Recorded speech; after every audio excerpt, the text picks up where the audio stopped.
Hey guys, this is North back again with another video. Today's video, I'm just going to talk to you a little bit about backup bottles. Do you guys have backup bottles of fragrances, or do you think that just having one is enough?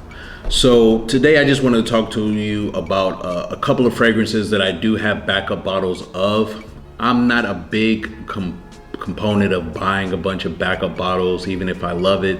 I do enjoy the satisfaction of completing a bottle. I do enjoy that, but I have come across some bottles that end up being they're backup bottle worthy. I have a number of fragrances that are backup bottle worthy, but because I have, for me, a significantly large collection for me, I have about 100 fragrances. Some people have hundreds, or they have 1,000 fragrances, but for me, having a little bit over 100 is way too much for me. So having backup bottles of things that even I absolutely love seems a little bit much, because I'm having trouble getting through them all. But I will share with you the ones that I do have backup bottles of, and ones that I actually do think are like backup bottle worthy if you are into that. So let's go ahead and get it going.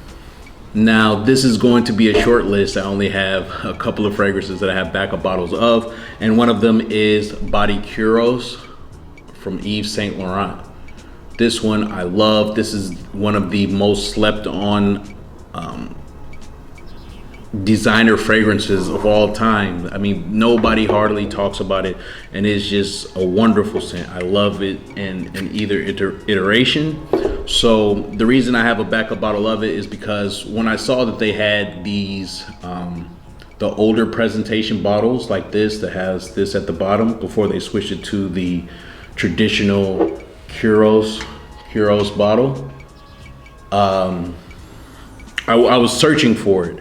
My guy here, he did have it, but he was charging not an exorbitant amount, but more than I wanted to pay at the time to have, because I already have a bottle, and I don't know, I didn't know what it was going to smell like. But I found it when I was in the US. I found it at like a discount shop randomly, that it was a vintage bottle. It was the older version of the bottle. I don't know what the release date is. I haven't checked the batch codes on them, but this one I love, so let's check it out. This one is considered an amber spicy. It was released in the year 2000, and the notes on this are eucalyptus, incense, Chinese cedar, clary sage, and benzoin.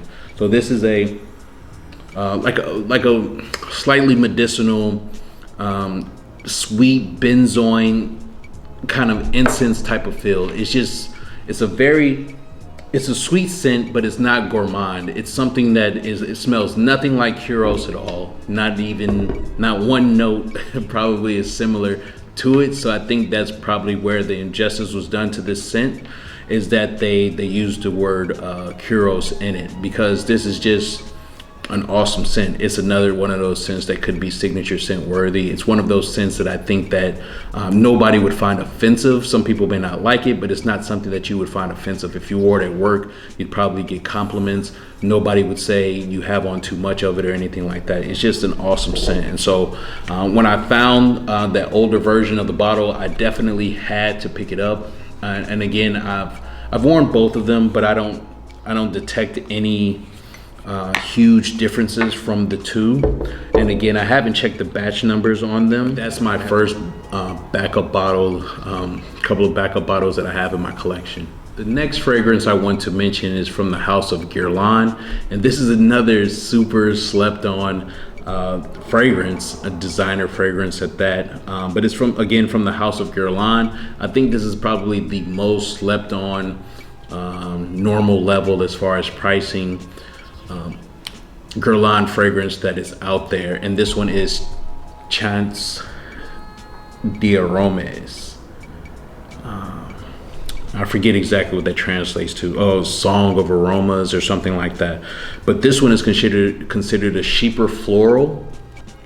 And when I first smelled this, I smelled this at a discount shop here in Kuwait, and I walked away and I was like, wow, that smells familiar. It smells like a Chypre. I just was smelling them because I was, you know, I watched like Eugene's videos and he's big on Guerlains, but I'd never heard him talk about this one. So I just was spraying things on and I said, wow, it smells familiar. It smells like a Chypre, and sure enough, it was. It's not a Chypre fruity, it's a Chypre floral, but it has those aspects to it. And my backup bottle is right here. This one is still brand new in the box. I got it to see if I could get rid of it because it seems like it's an older model. This box that I came in is in the white box, and I don't know, I thought that the white boxes were newer than this style box. All right, I got a Mitsuko in this style box. I forget what year it's from, so that's why I originally got it. But when I posted it online, there were no takers for it, and then the shop that I got it from had a number of bottles, but because it's so slept on, you know, it just sat there, and I said, you know, I might as well just keep it. I love this scent so much. And the notes on this one are aldehydes, citrus, gardenia, plum, honeysuckle, jasmine, ylang-ylang, clove, heliotrope, vetiver, sandalwood, incense from frankincense, benzoin and vanilla. And that's the wrong hand. That has Body Kouros on it. Again, it's just a beautiful Chypre scent. It doesn't smell like anything that I have smelled before, but it does have those same sort of facets to it, like this one from Hermes. I don't even know if I can pronounce it. Caleche or something like that. It's in that sort of realm, but I think that this one smells better than that. This is just a great scent. You get the heliotrope from it. You get the florals from it. You don't get much of like incense or benzoin. You don't get any smokiness or incense from it. But what you do get is you get all of these. You get the aldehydes, the honeysuckle, the heliotrope, maybe a little bit of the ylang-ylang in it, and it's just a great scent. I really love it. You don't find too many reviews of it online because it's just not that popular, and I don't know why. If they had this in a extrait version, I would certainly pick it up. But that is my other backup bottle fragrance that I have in my collection. So let's see. So those are the two fragrances that I definitely have backup bottles of. I did want to mention a third. This one is technically not a backup bottle, but I consider it to be because the scents are exactly the same. Only one is eau de parfum and one is extrait. And the notes listed are exactly the same. Usually with fragrances, when they go from eau de parfum to extrait or eau de toilette to eau de parfum, they tend to change a couple of the notes, but these the listed notes are the same. And this is my favorite from the house of Amouage, and this is Jubilation 25. If you know me at all, you know I love Jubilation 25. This is the eau de parfum concentration, and this is the extrait version that I was able to get. Both of these I got super deals on. One of them I got a tester bottle price.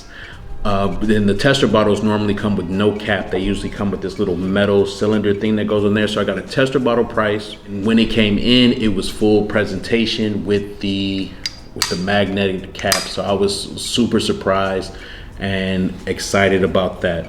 Now, Jubilation 25 was released in 2007. This one on Fragrantica says it's an Amber Floral, but this is a Chypre fruity type of scent.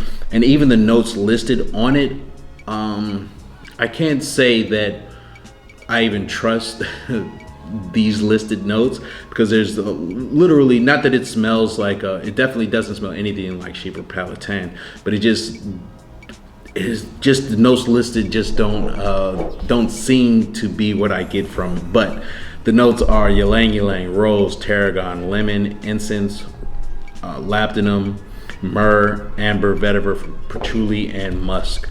And again, this is my favorite Amouage scent. It's almost impossible for me to almost buy another Amouage scent because I like this one so much, and I would want to buy another one if it was at least equal to that to me. And so if you look on Fragrantica, the fragrances that says that it's similar to the one that maybe even check it out was that it was supposed to be similar to Diaghilev. Diaghilev is a lot more animalic than this. It has a deeper, again, animalic quality to it. This one doesn't have that at all. Other ones would be Mitsuko, Femme Rochas, both of which I own. And so that gives you an idea of what the scent almost smells like.